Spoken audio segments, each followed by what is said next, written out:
येऊरच्या पायथ्याशी संजय गांधी राष्ट्रीय उद्यानाला लागून असलेली सुमारे 193 वनजमीन ही ठाणे महानगरपालिकेच्या विकास आराखड्यानुसार जैविक उद्यान म्हणून आरक्षित आहे. त्यामुळे टीडीआर देताना फक्त 8% टीडीआर द्यावा असा नियम आहे. मात्र ठाणे महानगरपालिकेने सुमारे 200% टीडीआर दिला आहे. विशेष म्हणजे ज्या कालावधीत येथील प्रशासकीय प्रक्रियेवर सर्वोच्च न्यायालयानं स्थगिती दिली होती, त्याच कालावधीत ठाणे महानगरपालिकेनं जागेचा ताबा घेऊन सर्वोच्च न्यायालयाचाही अवमान केला असल्याचा आरोप राष्ट्रवादी काँग्रेस शरद पवार पक्षाचे जिल्हाध्यक्ष मनोज प्रधान यांनी केलाय.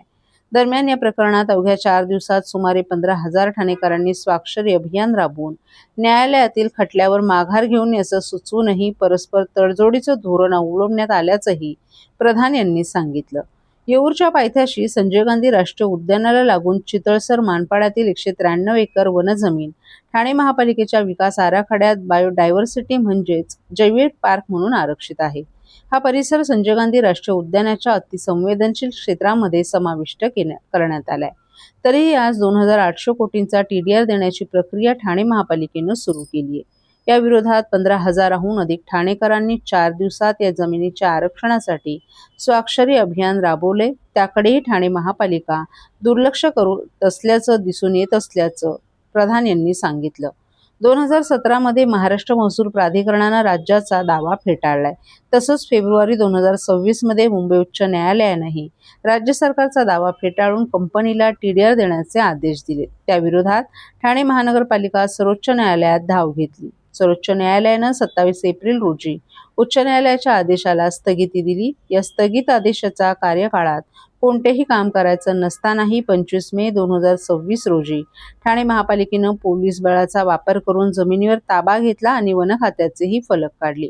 ही कृती म्हणजे सर्वोच्च न्यायालयाचा अवमानच असल्याचं प्रधान यांनी सांगितलं. जमीन मालकाला कायद्यानं भरपाई कायदेशीर देण्यास आमचा विरोध नाही, परंतु जैविक उद्यान उभं करीत असताना 200% टीडीआर कोणत्या अधिकारातून दिला आहे असा प्रश्नही मनोज प्रधान यांनी उपस्थित केलाय.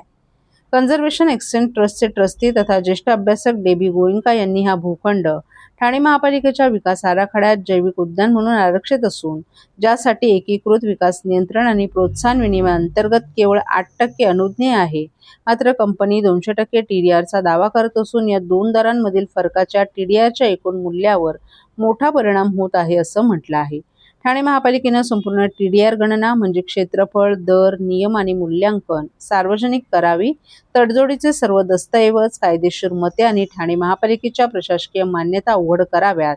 ही प्रक्रिया राबवताना केंद्रीय पर्यावरण मंत्रालयाची परवानगी घेण्यात आली होती का असा सवाल करून ही जमीन संजय गांधी राष्ट्रीय उद्यानाच्या अतिसंवेदनशील क्षेत्रामध्ये येत असून कायद्यानुसार या व्यवहारासाठी आवश्यक असलेल्या केंद्रीय पर्यावरण, वन आणि हवामान बदल मंत्रालयाच्या परवानग्या, सूट किंवा इतर मान्यता घेण्यात आल्या का, शासनानं याची कागदपत्र सार्वजनिक करावी असंही मनोज प्रधान यांनी सांगितलं.